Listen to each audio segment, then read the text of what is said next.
नमस्कार दोस्तों, स्वागत है आपका मेरे YouTube चैनल में। आज की कहानी का नाम है 365 का चक्कर। तो चलिए शुरू करते हैं आज की कहानी।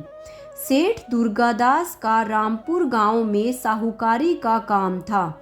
दुर्गादास साहूकार होते हुए भी छल कपट से कोसों दूर थे।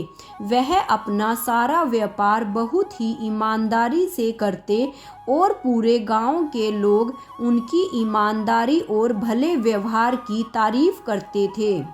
सेठ जी के पास एक नौकर का काम करता था जिसका नाम था रामदीन।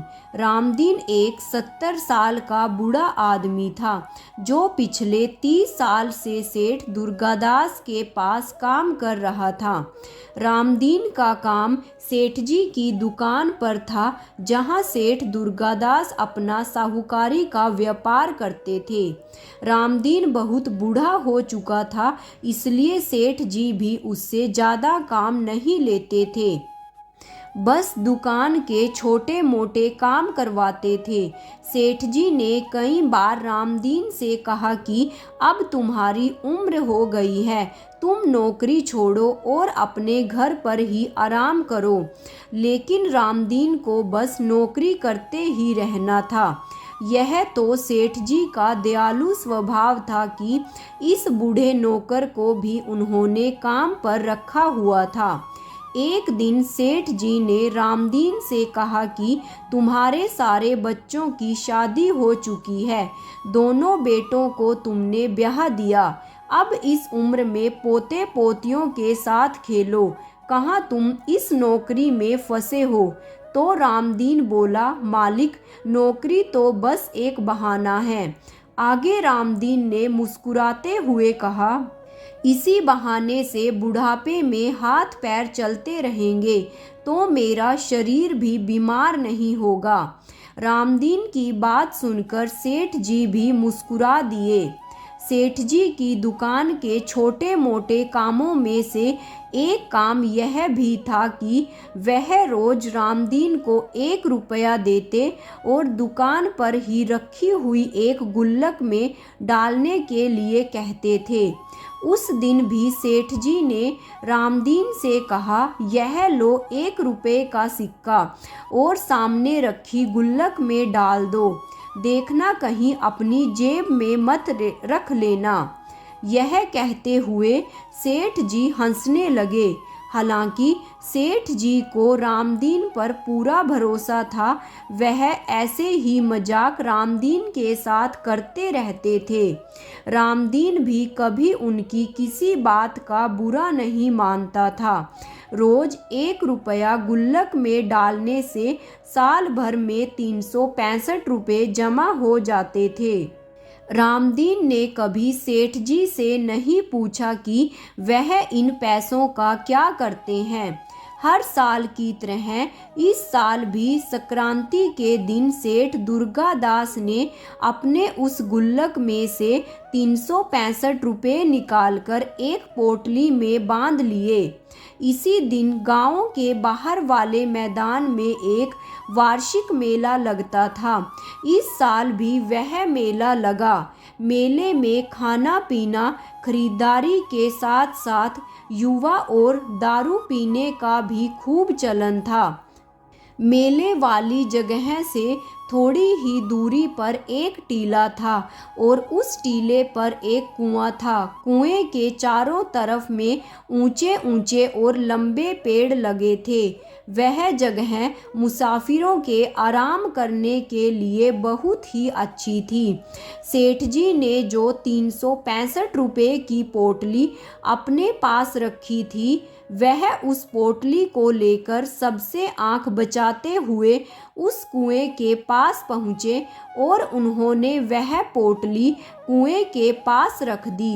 दरअसल सेठ जी हर साल इसी तरह एक पोटली कुएं के पास रख देते थे। यह उनका दान करने का एक तरीका था जिसे वह गुप्त दान कहते थे।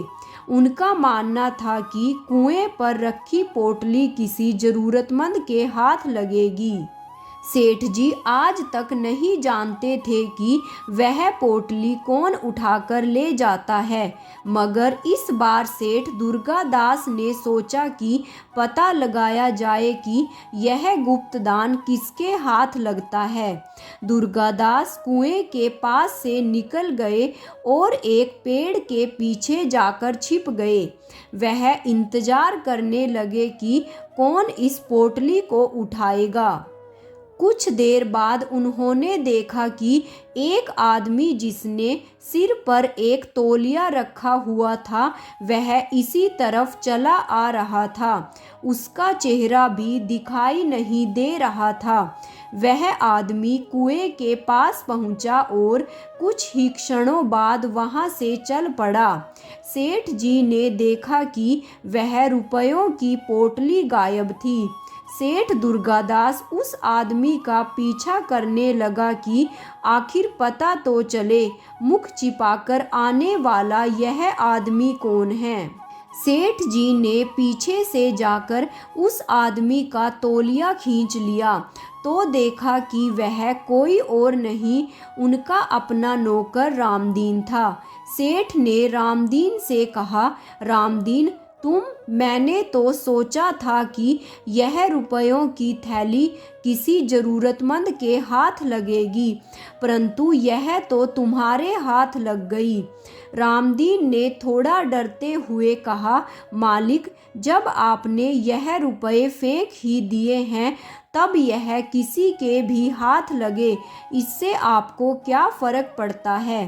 सेठ जी ने कहा कि अगर तुम्हें मालूम होता है कि यह रुपये मैं यहाँ क्यों रखता हूँ तो तुम यह बात न कहते। यह कहते हुए सेठ जी ने रामदीन को अपनी पुरानी आप बीती सुनाई। वह बोलने लगे, हमारा परिवार पहले एक गरीब परिवार था। हमें खाने के भी लाले थे। पिता हमेशा बीमार रहते थे। इलाज के लिए उनके पास पैसे भी नहीं थे। एक दिन गरीबी से तंग आकर मैंने आत्महत्या का फैसला लिया और इसी कुएं में कूदने के लिए आया कि तभी मेरे पैरों से कुछ टकराया। वह लाल रंग की एक सोने की बेशकीमती अंगूठी थी। मैंने वह अंगूठी उठा ली और उसे बाजार में बेचकर अपना काम धंधा जमा लिया। तब से हर साल इस कुएं पर गुप्त रूप से मैं रुपयों की थैली छोड़ जाता हूँ ताकि किसी जरूरतमंद के काम आ सके, परंतु तुम यह पोटली क्यों उठाते हो। रामदीन सेठ के आगे हाथ जोड़े खड़ा था। वह बोला, मालिक मैं तो पिछले 6 सालों से ही यह पोटली उठा रहा हूँ। एक बार मैंने आपका पीछा किया तो मुझे इस बात का पता चल गया था। तब से ही मैं यह पोटली ले जाता हूँ। सच कहूँ तो आपके दान की सबसे ज़्यादा ज़रूरत तो मुझे ही है। यह कहते हुए रामदीन की आवाज़ कुछ भारी सी हो गई। वह बोला, मालिक जब से मेरा शरीर बुढ़ापे की तरफ जाने लगा है तब से मेरे बेटों का व्यवहार मेरे लिए अच्छा नहीं है। मेरी पत्नी भी बुढ़ापे में बीमार रहती है। उसकी दवा दारू का खर्चा भी मुझे ही करना पड़ता है। मैंने तो अपनी सारी जमा पूंजी अपने बेटों को पालने और उनकी शादी में लगा दी।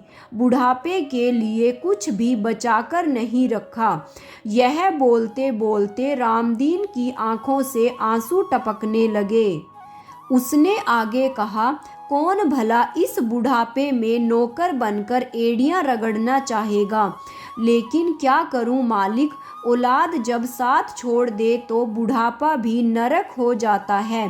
मेरे बेटे मेरे गुजारे के लिए कुछ भी नहीं देते, इसीलिए काम करता हूँ और आपका रखा हुआ दान भी मैं ही उठाकर ले जाता हूँ। सेठ दुर्गादास रामदीन की बातें सुनकर बहुत ही दुखी हुए और वह मन ही मन सोचने लगे कि जिसे इस दान की सबसे ज़्यादा ज़रूरत थी वह तो बिल्कुल मेरे पास ही था और मैं हूँ कि इस पोटली को यहाँ पर रख कर जाता था। उन्होंने रामदीन के कंधे पर हाथ रखा और दिलासा देते हुए कहा, कोई बात नहीं रामदीन, तुम यह पैसे रख लो और यह पोटली अब हर साल मैं तुम्हें ही दिया करूँगा। और इस तरह से वह दोनों वापिस अपने घर को लौट गए।